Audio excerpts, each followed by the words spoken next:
This Kirblog topic was suggested by Kirilu Stromboli. If you'd like to suggest future topics for videos like these, and if you want to hear them before they officially release, consider supporting me on Patreon at patreon.com/Kirbifer.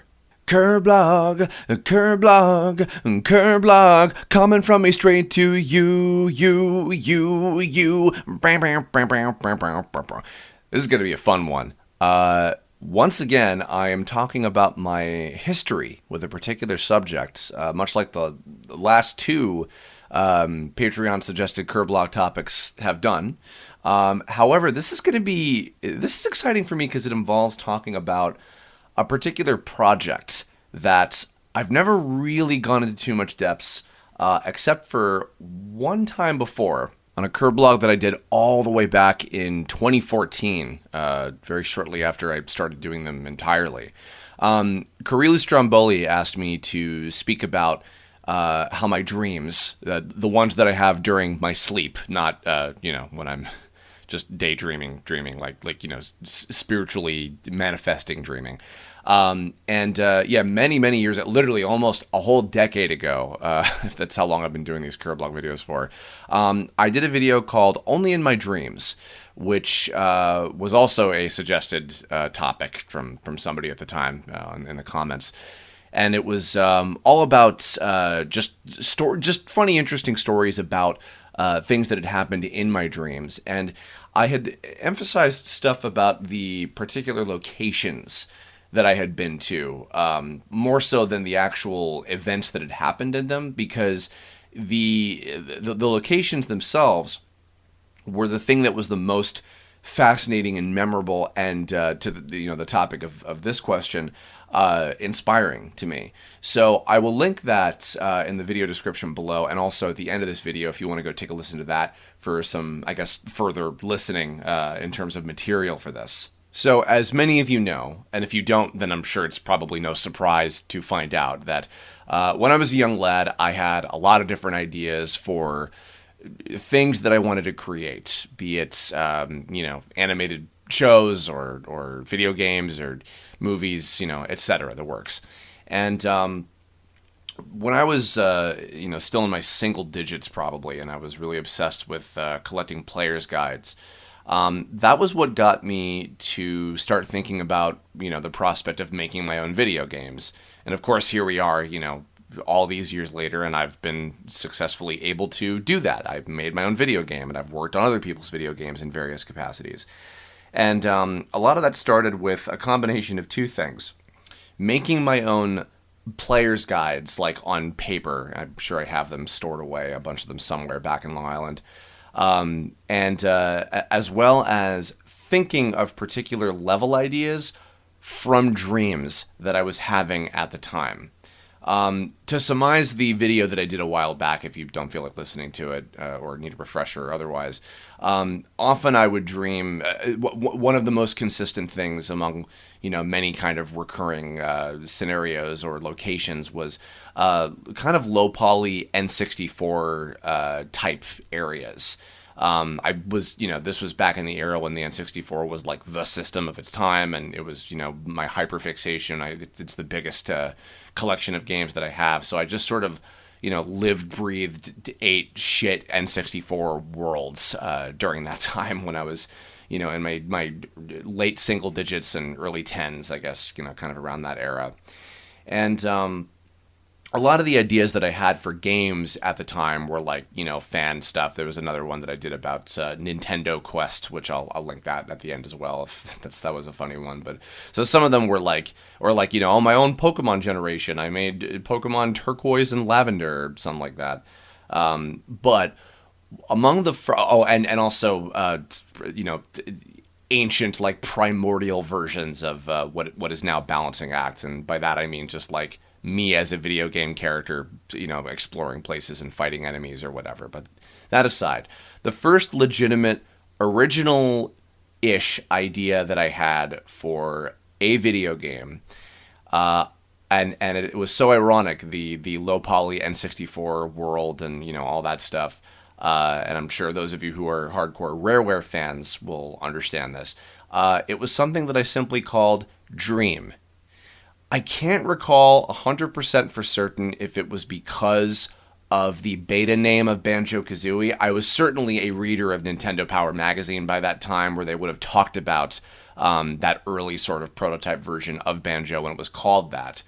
So that would check out possibly, but I don't necessarily recall if that was the reason why. And for those of you who don't know what I'm talking about, Dream was the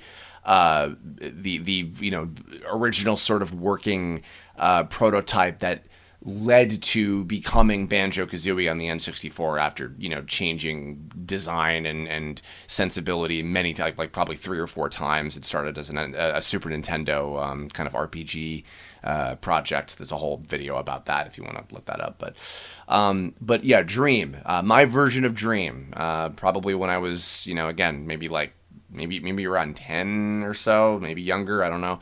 And it was a 3D platformer game with the locations based around, just some of the areas that I've been to in my dreams, involving like a desert type of thing, sort of like a blue cratery sort of area. Funnily enough, actually areas more kind of inspired by Super Nintendo stuff and particularly Super Mario RPG. Because I can think of, the Land's End Desert and Star Hill in particular when I think of those. There was a city area as well, and an amusement park, like kind of like not like a theme park, like a Disney World, more like a carnival sort of place, and a mall. I believe were early on ideas, and then as sort of like a glacier area. And I think like a volcanic, like lava sort of temple sort of thing, and then a large tower that was kind of, like a leaning tower of Pisa type of looking place, and then a watery temple that was inside of the thing at the top of the tower, and then this sort of backstage behind a curtain area where the final boss was. These were kind of the makings of the first game. The first game's like length of levels kind of made this up. And the title character, or not the title character, but the playable character was this little freakish of the time platformer hero that I named Mo. His full name was Mojave, like the Mojave Desert. It wasn't spelled that way, and it's so ironic because now I'm living in California, where I'm probably like a drive away from the Mojave Desert. But Mo was, and I may or may not have a picture of him on screen, depending on what I draw with this preview image, but he was like this weird, freakish combination of like Sonic and Crash Bandicoot and Croc, and he wore boxing gloves and had like a chicken tail. It was a weird thing. And I was self-aware knowing that he was kind of like a combo of all those characters together. It wasn't like, oh yeah, this is so original, right? But it was definitely like, just, I guess this is what platforming video game hero characters look like, so therefore I will make mine look like this. And this never got, none of these concepts ever really got past just drawings and maps and, very, very, very basic bitch design documents that I made, again, when I was a child.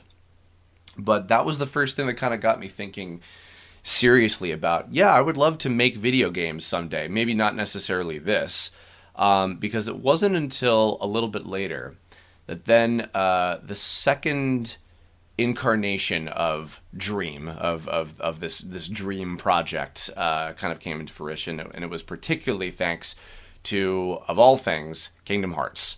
Kingdom Hearts was a dream come true, quite frankly. I couldn't believe it was real when I was told about it at first, and then to funnily enough, at the time it was an electronics boutique, which of course is now GameStop.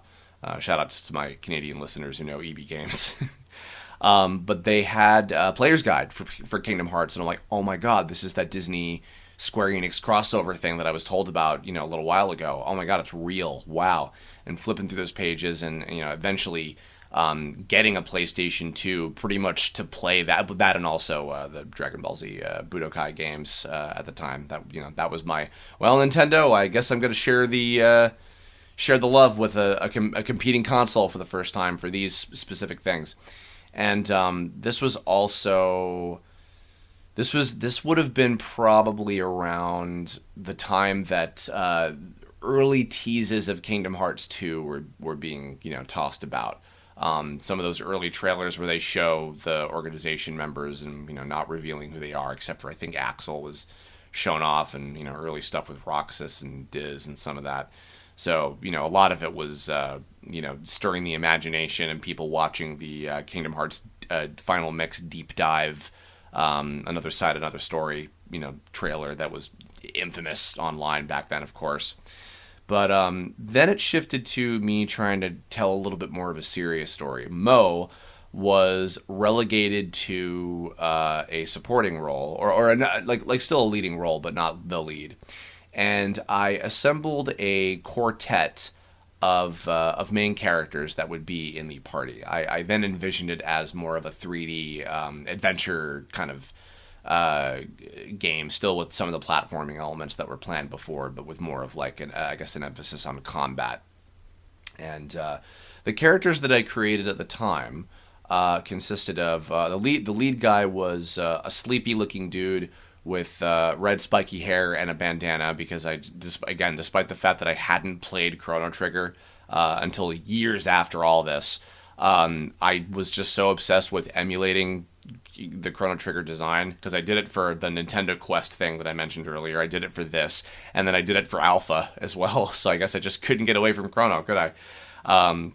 Leo Grand. He was a kid that lived out in the desert with his pal Mojave, who was like his little sidekick dude, and they encounter the mysterious Princess Dream, very original, I know, who wielded magic, and she was the daughter of the King of Dreams, and was sort of this lineage of guardians of this dream world that they lived in.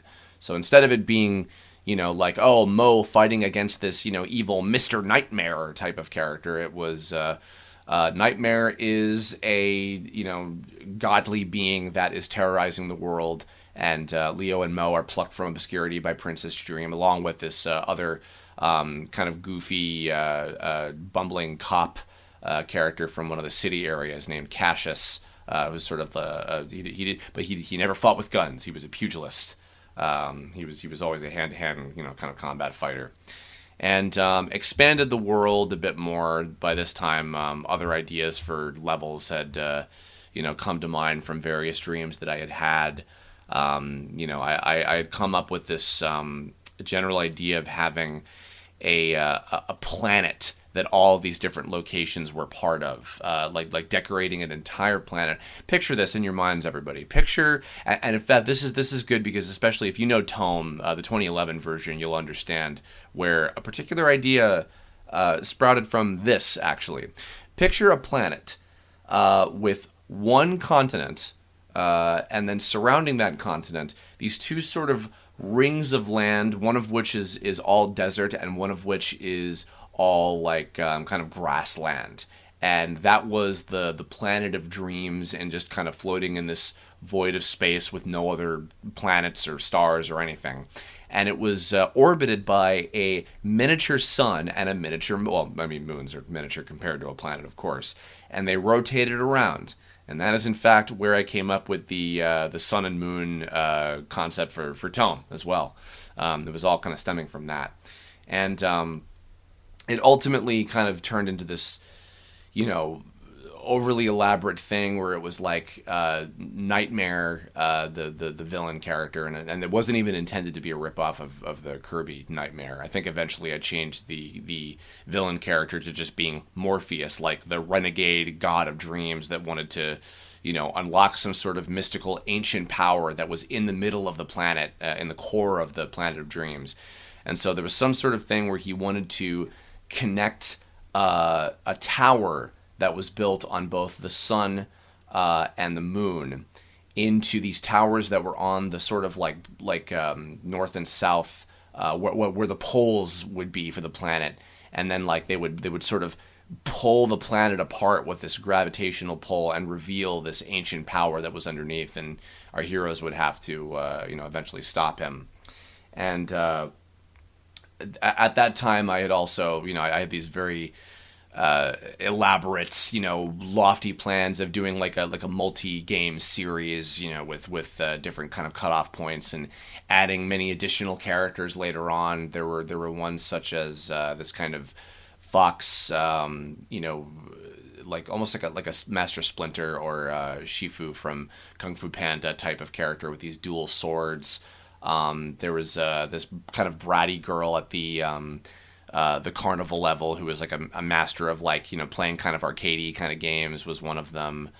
There were a whole bunch like that, and then the basically more and more party member characters would be added over the course of these what I think I planned to be a trilogy of games, and it would have wound up the twist, the big twist that as I was kind of world building all these different things was I wanted to have the whole thing be that Leo was actually a guy who was comatose and was sent to a sort of otherworldly, an actual dream universe that subconsciously he was transported to somehow. And I think even maybe at the time I wanted to tie it in with the world of that era's incarnation of what Balancing Act was, where I wanted to have them kind of all connected together, and Leo would have been, related to that in some way or something. I'm not entirely sure. But yeah, I wanted that to be a whole thing. There's also going to be this character that I had that was basically Leo's partner that was by his side while he was apparently comatose for like a year or two, and she was waiting for him to wake up again, and she was trying to communicate with him, through him with some kind of like astral projection or something. And so a lot of very lofty fantasy type of, and I would even say that some of the notorious infamous things about the Kingdom Hearts games that people like both love and hate were like, how the nobodies work and how, traveling to different worlds and just the kind of like sometimes needlessly complicated elements that we love and hate about Kingdom Hearts. I can speak for the fan base a little bit when I say that.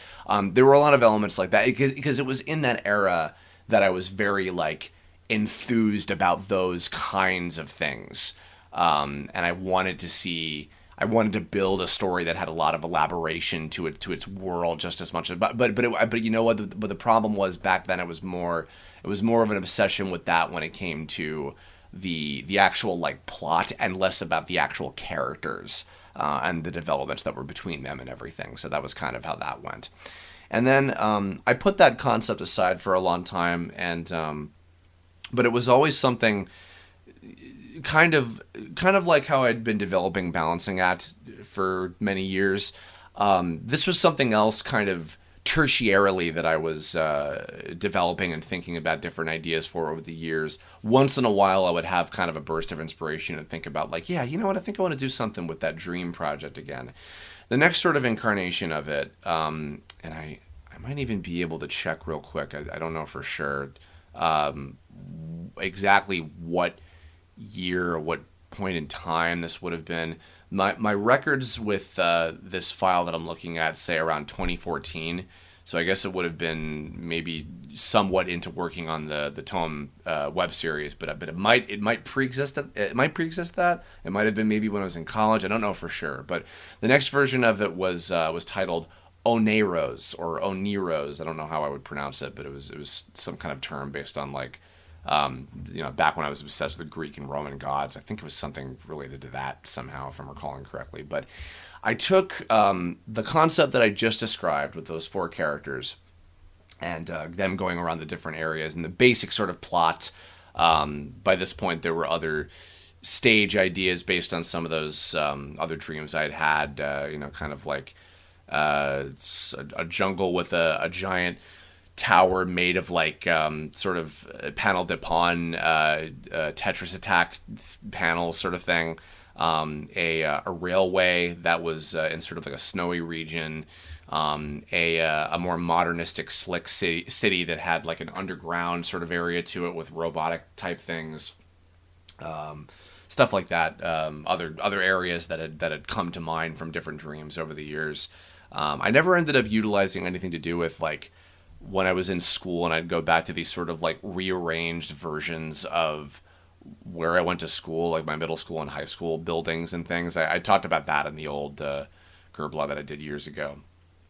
But although it's funny, I should mention if the timing of that file that I had was correct, maybe it might have even been inspired by when I did that Kirblog. And I said, oh, you know what? I just recounted all these areas that I went to in my dreams. Now that I know how to write and develop characters at all, even just a little bit, maybe I should try messing around with that somewhat. I don't know. That could be the case, but there was a new sort of concept that I had at the time that I do still think is interesting and can be proven to be something effective, but probably by people that are a lot more talented at video game design than I am. The idea that I had was to keep those four characters, which were Leo, Mo, Princess Dream, and Cassius. And I wanted to have kind of like, if you think about Sonic Adventure 2 specifically, where you have three different characters in you know the hero story and the dark story, right? And you have Sonic as Sonic and Shadow as the speed running characters. You have Tails and Eggman as the shooting and blasting characters, and you have Knuckles and Rouge as the treasure hunting characters, right? So what I imagined was having four different characters that each represented a different genre video game. I would have had two that would be side-scrolling, and two that would be top-down, like moving, up, down, left, right, but diagonal, kind of like Legend of Zelda type of thing. And I wanted Leo to be combat-focused, like really like, Zelda, kind of like NES and Super NES Zelda kind of combat. While Princess Dream would be the other top-down one, and she would be all focused on like puzzle solving and kind of things like that. And then Mo would be just classic VG platforming, and Cassius would be, I think I wanted him to be either like a beat 'em up type thing, or maybe more of like almost like a fighting game type of thing. Maybe somewhere in between that might have been what it was, but and more or less I took the full layout of what I had already come up with in the past. All the different stage ideas and the general order of how you would have gone, and what the plot even was with like the power of the core and the planet. A twist that I had was the fact that the character that was proclaiming to be Morpheus was actually like some sort of spiritualist that entered into the world of dreams through that meditative state as well, kind of like Leo's partner that was trying to help wake him up. Was doing as well, but he was pretending to be Morpheus, when in fact he was trying to open the core of the planet where the real god Morpheus was asleep, and wanted to awaken him in order to gain his power, basically. And I'm sure it would have ended in some kind of massive battle where Leo and the false Morpheus gain that power and face off with each other in some crazy ass anime fight or something. I don't know. But I took that idea and I played around with the concept of the four different genres and switching off. Like every other level would basically be changing to a different character, kind of at the helm, leading the charge, and you playing as them and switching the genre off. I remember at the time I was getting to know a few people that were actually in the game development business, and I remember not trying to pitch, but talking about that idea to one person that I was working with at the time, and they said, that's definitely a huge workload on the programming end to basically make what could be four different engines. And even if you have like, just two engines, like a top-down one and a side-scrolling one, like that's still building a lot of different mechanics. So that might be a little unfocused. And I played around with that for a while, and I remember actually shout-outs to the staff at Newgrounds that did Abobo's Big Adventure, which if any of you guys aren't familiar with that, and if you are, you're a cool person if you've played it. Abobo's Big Adventure was a Flash game where some of the... I think maybe Tom Fulp worked on it. I think he did. I can't quite remember. But it was basically a game about Abobo, who is an enemy from Double Dragon. He was... His son was kidnapped by some character, and he travels through a bunch of different NES game worlds trying to rescue his son. And each level is the control scheme and design of a different NES game. And it was extremely fucking impressive how well they replicated exactly like how that game played. Like, I mean, they had like Urban Champion and Mario Bros. A wrestling game that I'm forgetting exactly what it might have been, a WWE game. Punch Out, a whole bunch of stuff. So every level of the game was a different NES game that was, again, almost perfectly programmed to be like one-to-one or close enough to how it really worked back in the day. And it was very successful, and people really loved it. And obviously, it had the advantage of being kind of a love letter to games that mostly people were already familiar with, or were easy enough to grasp onto. But that was something that made me think a lot about the prospect of doing that. And then, in fact, actually, that might have even been what it was that inspired that concept in the first place. Of like, what if I did try to do that? What if I did have, each of these four characters represent a different genre and everything? So then over time, some little things changed with it. I remember Mojave, I had changed to being a character that was a bit of a shapeshifter. Like, they could turn into like kind of a little cute sort of like fairy thing that would float around the main character. They had like sort of a mount form that would be kind of like a Yoshi, something kind of closer to the way that it looked before. Having like a was it Melchior or I can't remember the thing from Neverending Story, the flying, like, we're going down, buddy, I'll tray you, that guy. It's been a long time since I've watched that movie. Sorry for forgetting the name of it, but a form like that where like you'd ride around on him and like etc.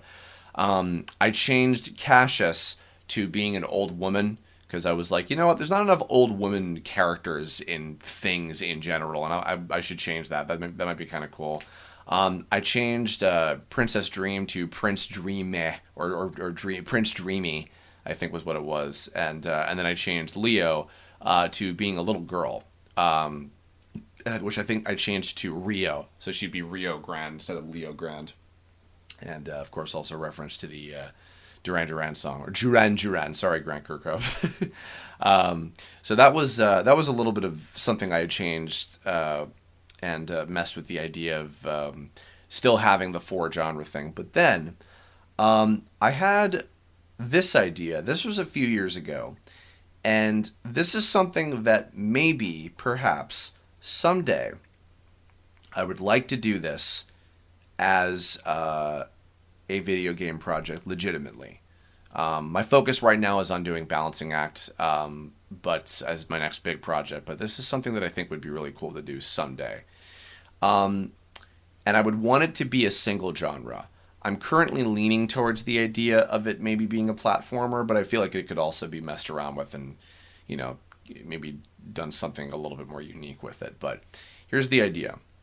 So I always had the concept of the enemies in every iteration of this dream project being called phobias. And they would all basically be a phobia of something personified as a creature. Instead of them just simply being nightmares, they are a phobia manifested into a somewhat physical form, right? So, like, basic sort of mob enemies are something like bees and snakes and spiders, or even clowns, like kind of things that the general populace all has kind of like, shared fears of. Kind of mid-class things, more specific stuff like roller coasters and that sort of thing, or like certain monsters or whatever, that kind of stuff, and then bosses and like really really kind of more abstract type opponents would be things like claustrophobia, fear of being abandoned, fear of being alone, fear of being, of growing up or growing old, or, those kind of things, like more kind of deep-seated fears, I suppose you could say. And maybe not necessarily phobias, but just like inner thoughts that are very powerful and fear-inducing. So that was something that was always a through line. And the current concept that I have that I do really like is that much like in, say, a game like Mario Brothers, like classic Mario Brothers, where you have like a world and then you have like stages that are in that world, like world 1-1, 1-2, 1-3, 1-4, and then you move on to world 2, right? So picture each world and the set of levels that are in that world being a particular age in the main character's life, right? So, and you see as they're growing older, how their dreams are changing, and how they are changing. What I pictured was, at the end of each stage, and maybe at the end of each world in particular, you would even cut to like the real world where, if I'm still calling her Rio, I'm not sure 100%, but I'll keep, just because that's consistent to it, where Rio's waking up, say, maybe like the first world is like, I don't know, she's like 5 or something, like very young. And she's just dreaming about going on adventures, and occasionally like something scary happens. And maybe even like maybe like the final boss of, or final level of that era is like a doctor's office or something, and like there's it starts getting fucked up and scary, and there's like blood and just something like it shows that like, oh, this is like genuinely unsettling and disturbing, but that's a fear that she has to ultimately get over. And then like say the next era would be she's 10. And the next one is like she's a teenager, and the next one she's in college age, next one she's in full grown adult. And what I wanted to have was that the player character is her as sort of like this cartoony sort of entity, that doesn't change. I pictured actually even something kind of like, those of you who might know what Mischief Makers is, because of course my N64 loving ass is always going to go back to something like that.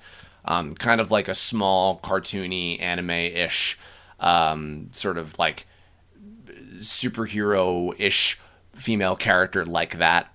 But the catch was, the weapon of the main character was often always this sort of staff that changed forms over time, and I sort of pictured it being like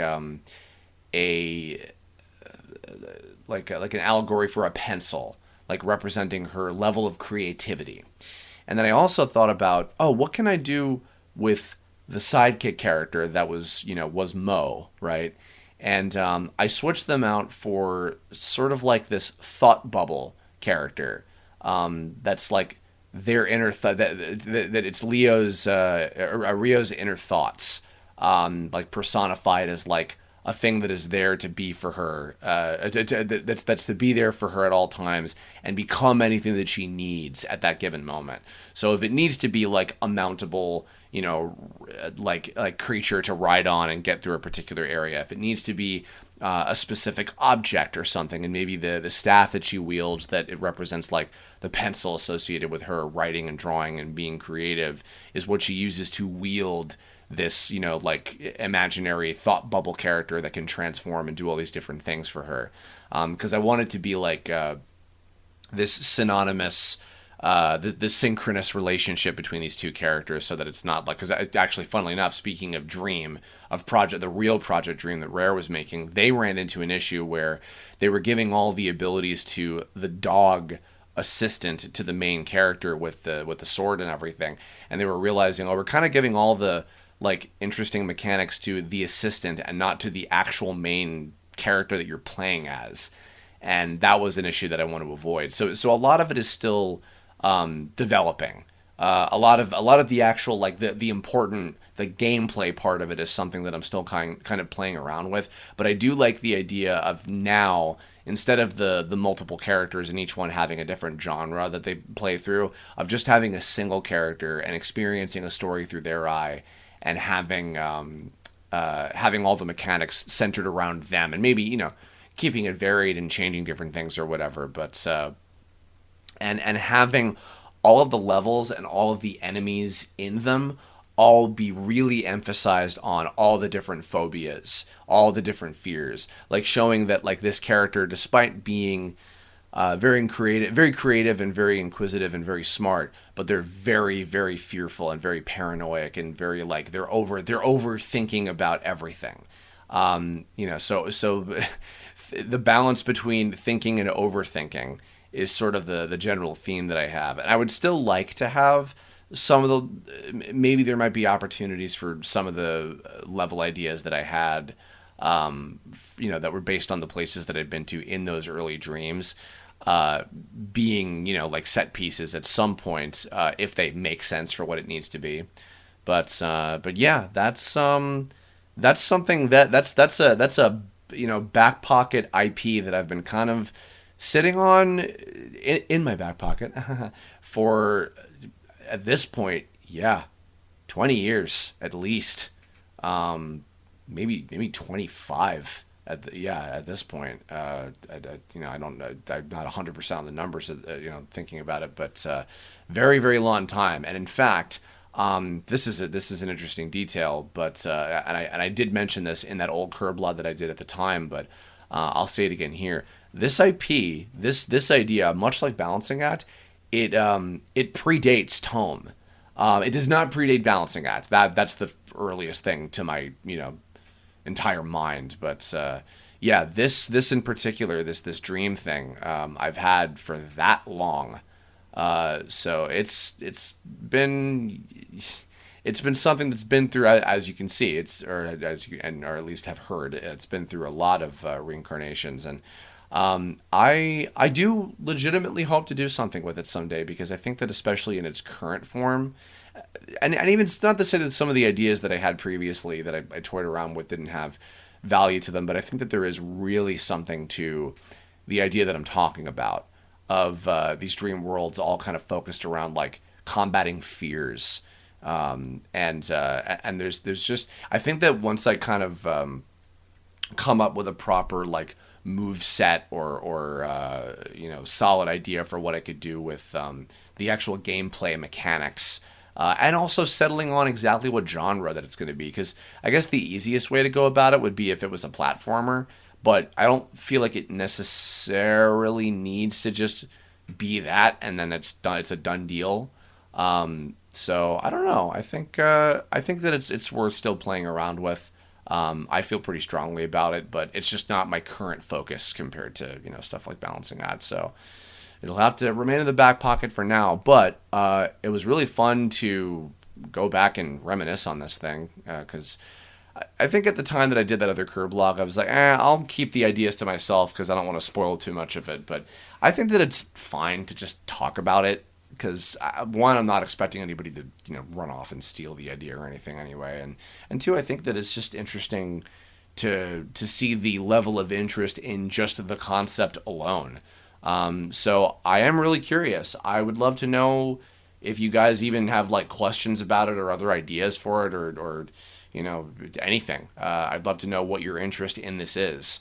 If I were to ever do it, someday down the line, who knows? But this was fun to talk about. So thank you, Carillo Stromboli, for the question. And I hope that this was enlightening and fun to listen to. So that's going to wrap this up. And as I said at the beginning, if you all out there, especially, by the way, hi to everybody in the wake of the Super Mario RPG remake news. If you're here and kind of new to my channel, other than knowing the two Mario RPG music videos that I've done, in many years ago, they're 10 and 15 years old, respectively, at this point. If you'd like to check out my Patreon, which is patreon.com/Kerberfer, I am doing monthly videos at the request of $3 and up patrons every month. So I've done 3 so far that I've had the Patreon around for. And so far they've all been about me wanting me to talk about my history with specific subjects, which is a lot of fun. And it's pretty cool to talk about these things and know that people care in the first place. So if you have future Kerblog topic ideas, go check out patreon.com/Kerberfer. Let me know your thoughts about this concept. And hey, let me know your thoughts and ideas about, some of your own dreams. Have you had video game or show or drawing ideas based on dreams that you've had similarly? I'd love to hear about them. Let me know. And otherwise, stay tuned to this channel for more upcoming videos and streams. And otherwise, we have the Tome Zeto's Resolution movie coming out in about 2 weeks now. So look forward to that. And otherwise, I will catch you all on the next video. Thanks so much for tuning in, and sweet dreams.